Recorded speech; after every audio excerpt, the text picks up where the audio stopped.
Kaito, a young boy with eyes full of dreams, lived in a village nestled among whispering bamboo forests. He yearned to create, to shape wood into objects of beauty and purpose. With a heart full of hope, he became an apprentice to the village's renowned woodworker, Master Hiro. Master Hiro, a man seasoned by years of experience, accepted Kaito with a reserved smile. His workshop, a sanctuary of wood shavings and the comforting scent of cedar, would be Kaito's training ground. The tools, neatly arranged, seemed to whisper stories of past creations. Kaito's days began before the sun peeked over the horizon. He swept the workshop floor, the scent of sawdust filling the air. Every morning he sharpened his tools, the rhythmic scraping a meditative prelude to his day. Little did he know, this simple act was his first lesson in consistency. Master Hiro's workshop was more than just a place of work, it was a living, breathing entity. The walls, adorned with intricate carvings, spoke of dedication and patience. Sunbeams filtering through the open window danced upon wood shavings, turning them into shimmering gold. Master Hiro, with his calm demeanor and steady hands, was the heart of the workshop. He moved with a quiet grace, his actions speaking louder than words. He believed in the power of repetition, in the steady, unwavering pursuit of mastery. Each swing of the hammer, he'd say, his voice deep and resonant, each cut of the chisel, shapes not just the wood, but the craftsman. His words, imbued with wisdom, resonated deeply within Kaito, planting the seeds of dedication and perseverance. Kaito's days fell into a comfortable routine. He would trace the grain of the wood, learning its secrets. He practiced basic cuts, his movements initially clumsy and uncertain. Master Hiro, with infinite patience, corrected his grip, guided his hand. He learned to respect the wood, to understand its language. Oak, strong and unyielding, demanded respect and precision. Cherry, with its warm hue, responded well to a gentle touch. Each type of wood presented its own unique challenges, its own opportunities for learning. Days turned into weeks, weeks into months. Kaito's movements became more assured, his cuts cleaner. He learned to anticipate the wood's resistance, to work with its grain, not against it. The repetition, far from being monotonous, became a source of quiet satisfaction. Despite his progress, frustration often reared its head. There were days when his chisels seemed dull, the wood unyielding. His cuts, once precise, would go astray, leaving behind marred surfaces and chipped edges. He'd look at Master Hiro's work, each piece a testament to years of dedication, and despair would tug at his heart. Why is it so easy for him, he'd wonder, the tools feeling heavy in his hands.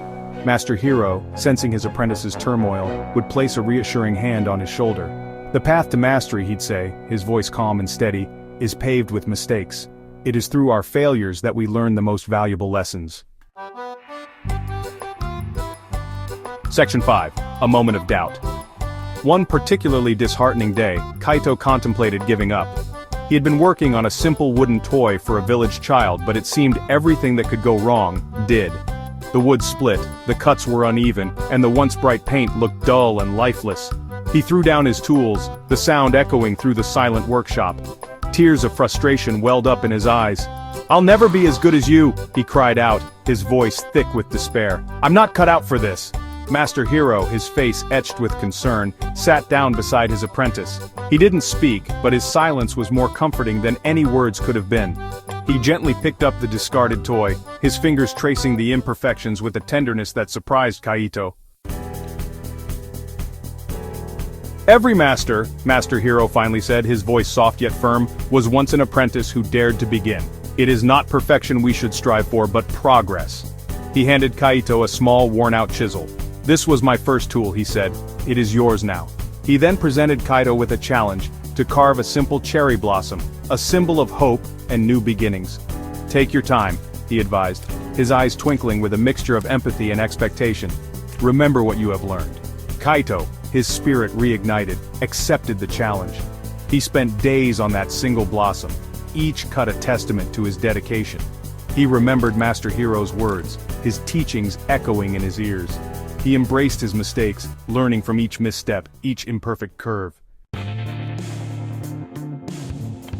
When he finally presented the completed blossom to Master Hiro, it was not perfect, but it held a beauty that transcended technical perfection.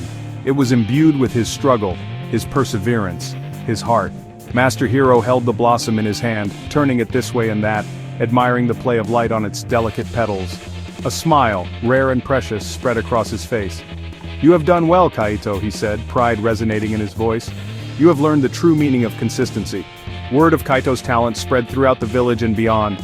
People sought him out, drawn to the dedication and passion evident in each piece he crafted. From simple toys to intricate furniture, his creations were not merely objects but reflections of his unwavering spirit. Years passed and Kaito, once the eager apprentice, became a master himself. His workshop, filled with the familiar scent of sawdust and the rhythmic tap-tap-tap of chisels, became a place of learning for a new generation of aspiring woodworkers. He shared Master Hero's teachings, emphasizing the importance of consistency, of showing up every day, of embracing the journey, not just the destination.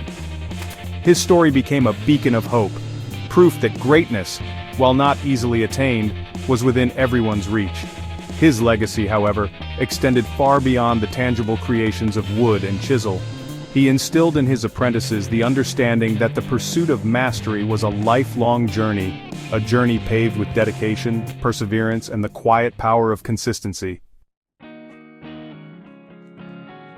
Kaito's story is a testament to the transformative power of consistency. It reminds us that even small, seemingly insignificant actions, when repeated day after day, can lead to extraordinary results.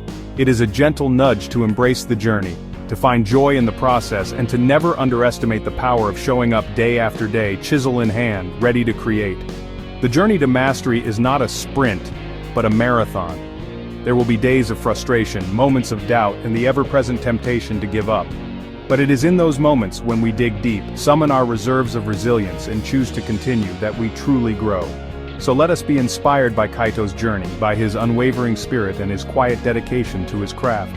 Let us embrace the power of consistency in our own lives, knowing that even small, incremental steps taken consistently over time can lead us to achieve extraordinary things.